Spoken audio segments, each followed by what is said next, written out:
Guys, welcome back. So today I have this article here regarding TikTok. It's really cool, actually. I found it interesting. It's kind of comical, but interesting at the same time. Um, I don't know. I want to say that it's good to see that someone's using TikTok for something positive, right? Other than just doing funny little videos and skits, which is we all enjoy funny videos and skits. But this human being is, well, let's just call him like a real life potential Batman, Spider Man, kind of guy. He's trying to clean up the streets. But reading this article really, it's really funny. So I'll leave a link for you guys in the description below. This is another article from Wired.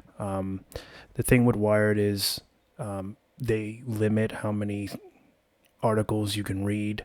So you may only be able to read one or two articles. So if you click on one of these links that I'm putting in my videos, there may be a paywall, which means that you guys might either have to subscribe or, like I said in my other video, you can email me. If you go to the About page, email me. Let me know why you want to read the article, and then I'll get it over to you, or I'll do my best to see if I can get it over to you where you can actually read it. But yeah, let's just get into it. So basically, there's this guy named James. It looks like he worked for a private security firm, and basically he was just a plainclothes guy working in high street stores. So this is in London. It says that he was often basically filmed the people that he detains, and he wanted to show the police or share this with colleagues over WhatsApp. So they're saying since February he found a new home for his footage, and it was TikTok. So he has an account. His account's listed in the article, and basically they're saying that he boasts nearly 100,000 followers already. They're saying that his most watched video was viewed more than 25 million times, and he had in the video he had an alleged shoplifter that can be seen removing items from her skirt, and it was soundtracked to Sam Smith's Unholy, right? The caption reads simply, "She got caught." Other videos claim to show people pickpocketing or suggest that they might be part of a begging scam. So basically, on his days off, this guy walks the streets of London, and then he tries to capture illegal activity. In other words, he's like this more viral father for his TikTok, right? So he left a comment saying, "I've had people thanking me, saying that it's helped them spot pickpockets on the street," he claims, "and people love the content." So, of course, not everybody enjoys the videos that he shares. Somebody says that, he's this guy from some critical criminology university, right? He argues that social media can basically, if you're showing people committing crimes, you could worsen the neighborhood. You can make people crazy, make people paranoid. Then you can start race wars and all these other things. So he's like, oh, we turn to surveillance and technologies to reform the stereotypes we already have. All this, and this is why we're having the problems we're having, because people don't basically mind their own business. They're getting involved when they shouldn't be. Let the police, let the authorities handle it or whatnot.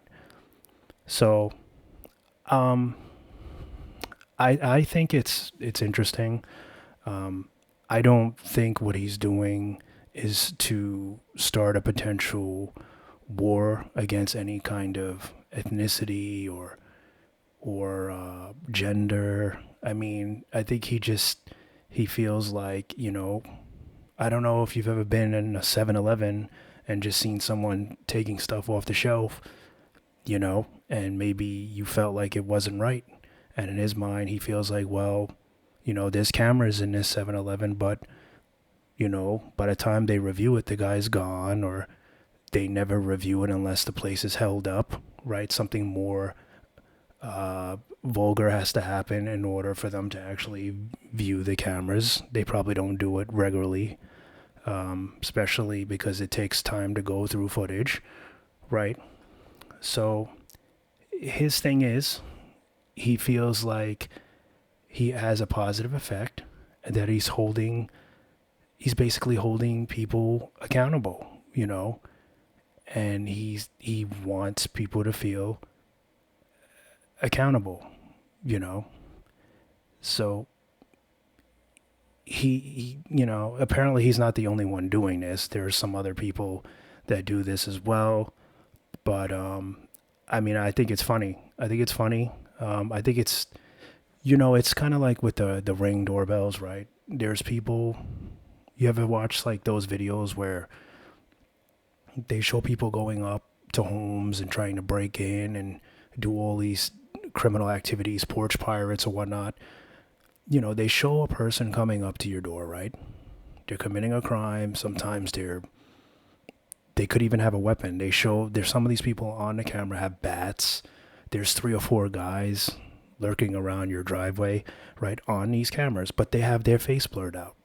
There was this whole big thing about how like Ring is invasion of privacy and how they shouldn't have this neighbor app where they report crimes in a neighborhood and they're giving out personal information.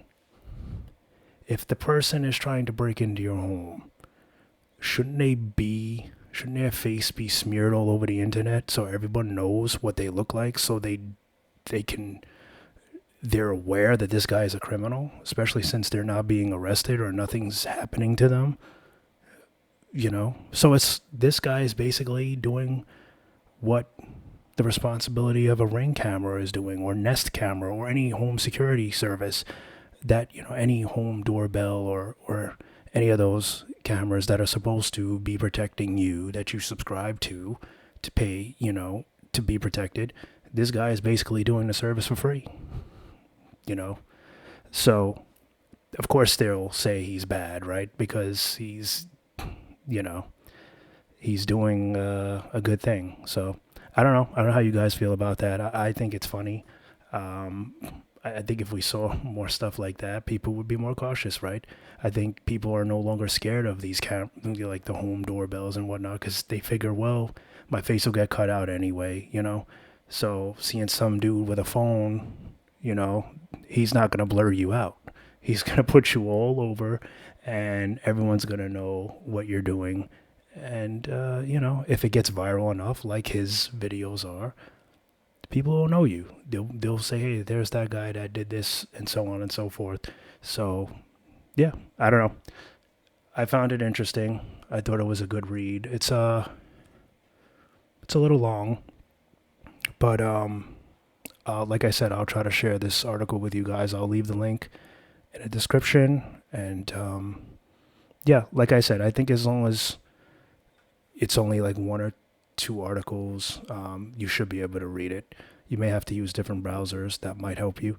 But otherwise, if you guys have any questions, comments, let me know in the comment section below. And that's it for now. I'll catch you in the next one. Laters.